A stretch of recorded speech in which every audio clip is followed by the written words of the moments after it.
Après une année 2019 record et un excellent démarrage sur les 2 premiers mois de l'année, le marché hôtelier a bien sûr été marqué par un arrêt brutal et quasi total de l'activité pendant la période de confinement. L'été qui s'achève permet de tirer un premier bilan de la reprise et d'anticiper l'évolution des performances au sein d'un marché qui est, rappelons-le, multiple, tant en termes de destination qu'en termes de gamme. Au 15 août, 80% des hôtels français avaient rouvert. Cependant, ce chiffre cache de grandes disparités, avec moins d'un hôtel sur 2 en exploitation à Paris, contre 98% sur les littoraux français. À l'échelle nationale, la fréquentation des établissements est bien sûr pénalisée par l'absence des touristes étrangers. Cependant, le marché français peut s'appuyer sur une demande domestique forte qui a permis de compenser en partie seulement ces absents. Le taux d'occupation, en recul de 20 points sur l'été, masque encore une fois d'importantes différences selon les marchés. Absence très pénalisante des vols long courriers à Paris et sur la Côte d'Azur, quand la façade atlantique affiche des performances quasi en ligne avec l'année dernière. Dans un marché en recul, la France confirme cependant ses atouts de taille, permettant d'espérer une reprise rapide. Une demande locale importante, un équilibre entre les demandes affaires et loisirs, une diversité de destinations.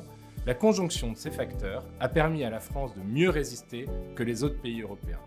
Le recul du revenu moyen par chambre disponible sur juillet est bien sûr important avec une baisse de 41%, mais bien plus limité qu'en Italie ou en Espagne où il est autour de 70%. En parallèle, le marché de l'investissement hôtelier s'est mis en pause pendant les premiers mois de l'année. Les vendeurs ont souvent repoussé leurs projets d'arbitrage, entraînant une baisse du volume de transactions de près de 75% sur le premier semestre par rapport à la même période de 2019.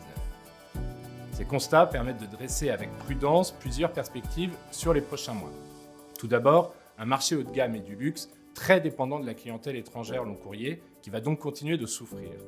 Certaines destinations, marquées par un levier de demande quasi unique, devraient connaître un ralentissement majeur, comme le marché des congrès par exemple.